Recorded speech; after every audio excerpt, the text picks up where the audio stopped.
one for the Lakers. They're down, they go for it. Perkins knocks out the three, they go home and win.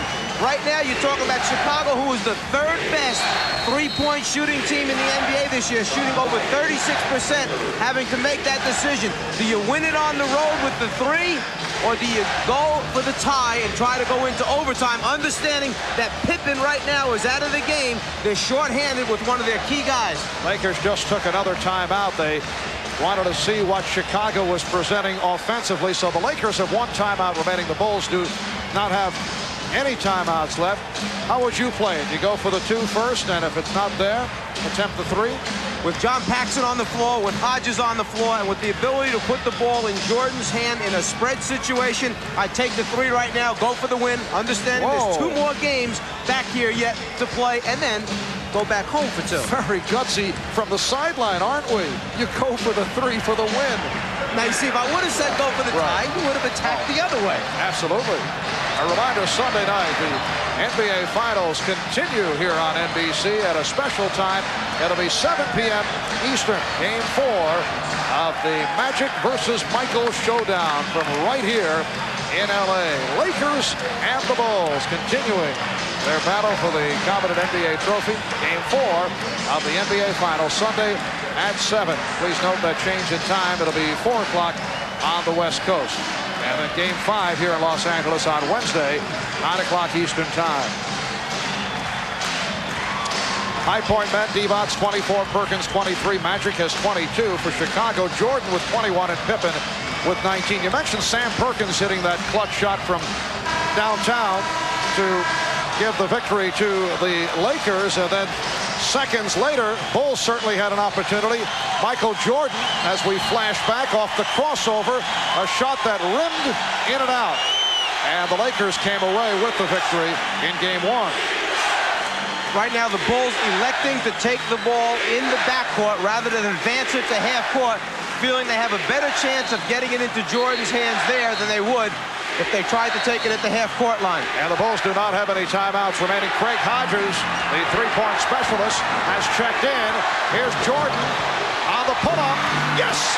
And the game is tied at 92 with 3 and 4/10 seconds remaining. Lakers call for a timeout, so they will use their final timeout. Michael Jordan with the clutch jump shot. This time he hit it, and he had not been going well during the course of the second half. With the threat of the three-point shooters on the floor, you can't come and help quite as quickly on Michael. He gets Scott back into an area where he feels comfortable. After coming down, he almost seems once again to be bothered by the bad knees. The right side of the floor has been cleared out. He's got a full head of steam, and now it's just a matter of elevating before Divac can make the rotation over. Prior to converting that field goal, Jordan 2 for 11 from the field in the second half. Overall, he is 9 for 25 under his usual standards. Jordan has 23 points. 3 and 4/10 seconds remaining in the fourth quarter. The Lakers and the Bulls tied at 92. Dramatics at both ends. First, Vlade Divac off the recovery, able to hit on the drive, drew the foul for the three-point play, and the Bulls come right back.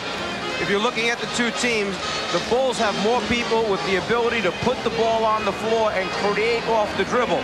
The Lakers more of a post-up, stagnant team, pounded in down low.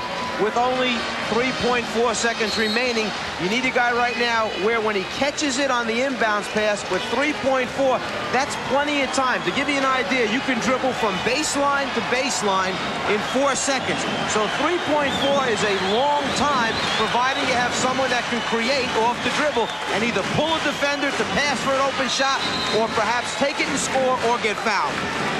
Let's go over to Steve Jones.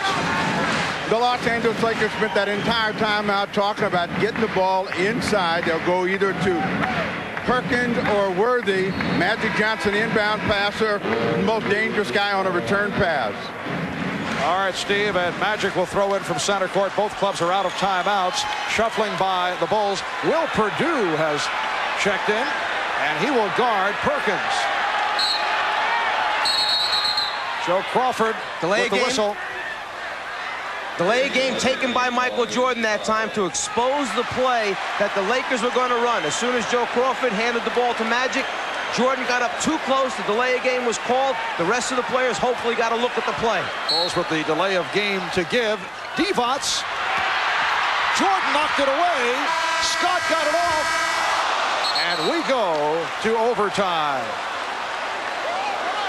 The Los Angeles Lakers 3 up, 3 down in overtime games. The Chicago Bulls 0-2 in OT. The Lakers and Bulls tied at 92. Back with the overtime in a moment. Welcome back to the Forum in Inglewood. Marv Albert, Mike Fratello, Ahmad Rashad, and Steve Jones. Game 3 of the best of 7. And they're tied at 92. The Los Angeles Lakers able to take a 2-point lead off this bucket by Divac, fouled in the act, went to the line, hit the free throw, and then with 3 4/10 seconds remaining in regulation, the Chicago Bulls using their possession wisely as Michael Jordan went behind the back against Byron Scott and was able to convert to tie the game.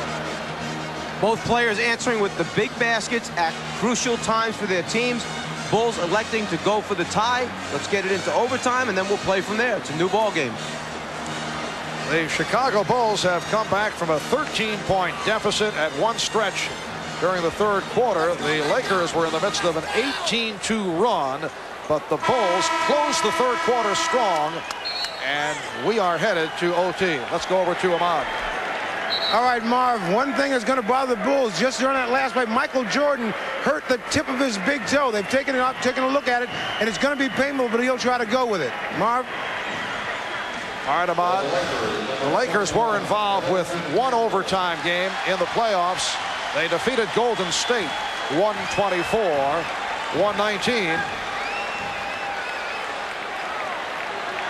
Keep an eye here on Jordan's foot. This is where the injury takes place as Divac tries to split him.